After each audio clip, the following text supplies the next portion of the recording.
आज के वीडियो में हम लोग देखेंगे म्यूचुअल फंड क्या होता है, ईटीएफ क्या होता है और इंडेक्स फंड क्या होता है। पिछले वीडियो में हमने देखा कि मार्केट कैपिटलाइजेशन क्या होता है, स्टॉक स्प्लिट क्या होता है, इस तरह की चीज़ें हमने देखा। चलिए शुरू करते हैं आज का वीडियो। म्यूचुअल फंड वो ऐसी गाड़ी है जहाँ पे बहुत सारे इन्वेस्टर के पैसे को जमा किया जाता है और उसे किसी स्टॉक्स में इन्वेस्ट किया जाता है। तो म्यूचुअल फंड में एक फंड मैनेजर होता है, जो फंड मैनेजर आपके बिहाफ पे वो स्टॉक्स को सेल करती है और बाय करती है। तो इसमें निवेशक अपना पैसे को इन्वेस्ट करती है और फंड मैनेजर उस फंड को मैनेज करती है। सेकंड चीज कि इसमें जो फंड मैनेजर होता है ये स्टॉक्स को बाय करती है, सेल्स करती है, तो इससे एक एक्सपेंस जनरेट होता है। तो वो एक्सपेंस जो भी इन्वेस्टर होते हैं उससे स्मॉल अमाउंट में लिया जाता है और म्यूचुअल फंड से आने वाली इनकम या जो भी प्रॉफिट होती है, गेन होती है, उसका भी इक्वल रेशियो में सारे इन्वेस्टर्स के पास बांटा जाता है, डिस्ट्रीब्यूट किया जाता है। तो देखते हैं कि म्यूचुअल फंड किस के लिए आइडियल है, मतलब इसमें कौन से लोगों को इन्वेस्ट करना ज़्यादा बेनिफिट होता है। तो पहला पॉइंट है कि वैसे लोग जिनको नॉलेज नहीं है स्टॉक मार्केट के, वो लोग म्यूचुअल फंड में इन्वेस्ट कर सकते हैं। सेकंड चीज़, वो लोग जिनके पास टाइम नहीं है या स्टॉक्स को रिसर्च करने के लिए समय नहीं मिलता, तो वैसे लोग म्यूचुअल फंड में इन्वेस्ट कर सकते हैं। वैसे निवेशक जिनके पास पूंजी की कमी है वो लोग भी म्यूचुअल फंड में निवेश कर सकते हैं एसआईपी के through. Monthly sum amount of money को लेंड कर सकते हैं। तो ये होता है बेनिफिट म्यूचुअल फंड का। और म्यूचुअल फंड से एक तरह का पोर्टफोलियो भी डाइवर्सिफाई हो जाता है। तो हमारा जो पोर्टफोलियो डाइवर्सिफाई होने से हमारा रिस्क बहुत कम जाता है। चलिए देखते हैं इंडेक्स फंड क्या होता है। इंडेक्स फंड एक तरह का म्यूचुअल फंड जैसा ही है, बट इंडेक्स फंड का मेन एम होता है किसी भी इकोनॉमी, सेक्टर या मार्केट को ट्रैक करना। तो इंडेक्स फंड एक तरह का पैसिव स्ट्रेटजी ऑफ इन्वेस्टमेंट है और म्यूचुअल फंड एक्टिव इन्वेस्टमेंट है। तो इंडेक्स फंड में क्या होता है, फंड मैनेजर कुछ स्टॉक्स पिकअप करते हैं, बेस्ट स्टॉक पिकअप करते हैं और उसमें इन्वेस्ट करते हैं। तो इसमें इंडेक्स फंड में बहुत ज़्यादा बाइंग और सेलिंग नहीं होती है। म्यूचुअल फंड में बहुत ज़्यादा फंड मैनेजर मैनेज करते हैं बाइंग एंड सेलिंग। तो कहीं ना कहीं इंडेक्स फंड का एक्सपेंसेस कम जाती है, क्योंकि इसके मैनेजमेंट में, इसको फंड मैनेजर में इसके एक्सपेंसेस कम होते हैं और बाइंग और सेलिंग के कॉस्ट भी कम होते हैं, नहीं होते हैं।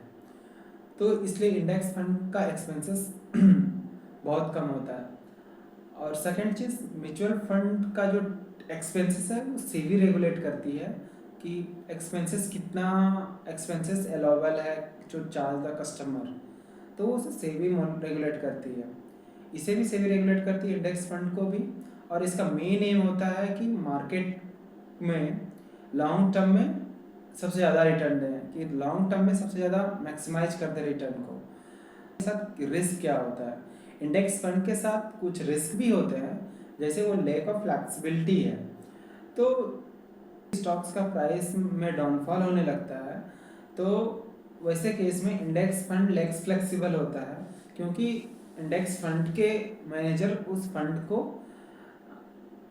बहुत फ्लेक्सिबिलिटी, मतलब बहुत जल्दी सेल नहीं करते हैं।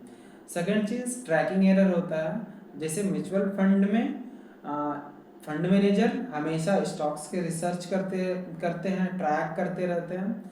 जब भी डाउनफॉल होती है तो वो सेल्स कर देते हैं, बट इंडेक्स फंड में ऐसा नहीं है। यहाँ पे जो एक बार पिकअप स्टॉक्स में इन्वेस्ट करते हैं उसको एज ए कंटिन्यू करते हैं। यहाँ पे रेगुलरली बेसिस पे स्टॉक्स का ट्रैकिंग नहीं होता है, जिसकी वजह से ये थोड़ा सा रिस्की होता है। सेकेंड है अंडर परफॉर्म होती है। कभी कभी क्या होता है, फंड मैनेजर ने कुछ ऐसे स्टॉक्स पिकअप कर लिए लेते हैं जो मार्केट में अच्छे परफॉर्म नहीं कर रहे हैं लॉन्ग टाइम से, तो वैसे केस में हमारा इंडेक्स फंड अच्छा रिटर्न नहीं दे पाता, तो ये भी एक रिस्क है। इसलिए हमें थोड़ा रिसर्च करके इंडेक्स फंड में निवेश करना चाहिए। तीसरा समझते हैं कि ईटीएफ क्या होता है। एक्सचेंज ट्रेडेड फंड, ये ईटीएफ का फुल फॉर्म है। और ईटीएफ मेनली ये भी एक तरह का म्यूचुअल फंड और इंडेक्स फंड जैसा होता है, जिसका भी ईटीएफ किसी भी सेक्टर का हो सकता है, इकोनॉमी का हो सकता है, मार्केट में हो सकता है। मतलब ईटीएफ में ईटीएफ बहुत ज़्यादा वोलेटाइल होता है, एक दिन में इसके प्राइस में चेंजेस होते हैं। ईटीएफ के बहुत सारे प्रकार होते हैं। ईटीएफ हमारा इक्विटी ईटीएफ हो सकता है, डेब्ट ईटीएफ हो सकता है, ग्लोबल ईटीएफ हो सकता है, कमोडिटी ईटीएफ हो सकता है। तो ईटीएफ जो है किसी भी मार्केट को ट्रैक करती है, इंडेक्सेस को ट्रैक करती है। फॉर एग्जांपल हम किसी आईटी इंडस्ट्री के ईटीएफ में इन्वेस्ट करते हैं, तो आईटी इंडस्ट्रीज के टॉप कंपनियों की जो मार्केट कैपिटल है उसको ट्रैक करती है, उसके प्राइस के अप डाउन से ईटीएफ के प्राइस में अप डाउन होती है। तो चलिए समझते हैं कि इक्विटी ईटीएफ क्या होता है। तो इक्विटी ईटीएफ जब स्टॉक्स मार्केट को ट्रैक किया जाता है, तो वो ऐसे ईटीएफ जो स्टॉक्स को ट्रैक करती है वो इक्विटी ईटीएफ होते हैं। डेब्ट ईटीएफ क्या होता है या फिक्स्ड इनकम ईटीएफ क्या होता है, वैसे ईटीएफ जो डेब्ट गवर्नमेंट बॉन्ड को ट्रैक करती है, जिससे एक स्टेबल रिटर्न प्राप्त होता है। तीसरा होता है कमोडिटी ईटीएफ, जो प्रीशियस मेटल होते हैं जैसे सिल्वर, गोल्ड, इन सबको ट्रैक किया जाता है। ये फिजिकली सिल्वर गोल्ड होल्ड नहीं करते हैं, लॉजिकली इस मार्केट की वैल्यू को ट्रैक किया जाता है। तो ये हो गया कमोडिटी ट्रैकिंग। और तीसरा होता है ग्लोबल इंडेक्सेस, ग्लोबल ईटीएफ, वैसे ईटीएफ जो दूसरे देश के पूरे मार्केट को ट्रैक करते हैं। फॉर एग्जांपल नेस्डैक, तो वैसे केस में वो यूएस मार्केट को ट्रैक करती है। कुछ वैसे ईटीएफ होते हैं जो हांगकांग मार्केट को ट्रैक करती है। इस तरह के ईटीएफ ग्लोबल ईटीएफ कहलाते हैं। तो ईटीएफ का मेन गोल होता है मार्केट को ट्रैक करना और उसको अपने रिटर्न को मैक्सिमाइज करना। तो और ये कस्टमर के लिए बहुत इजीली अवेलेबल है, ये डेली के बेसिस पे सेल कर सकते हैं, इस पे ट्रेड कर सकते हैं, बाय कर सकते हैं, और इनका सेटलमेंट होने में 2 दिन का वक्त लगता है। Thank you. आज के वीडियो में बस इतना ही। चैनल को लाइक करें, सब्सक्राइब करें और कमेंट करें, शेयर करें अपने दोस्तों को, और फाइनेंशियल फ्रीडम को अचीव करें।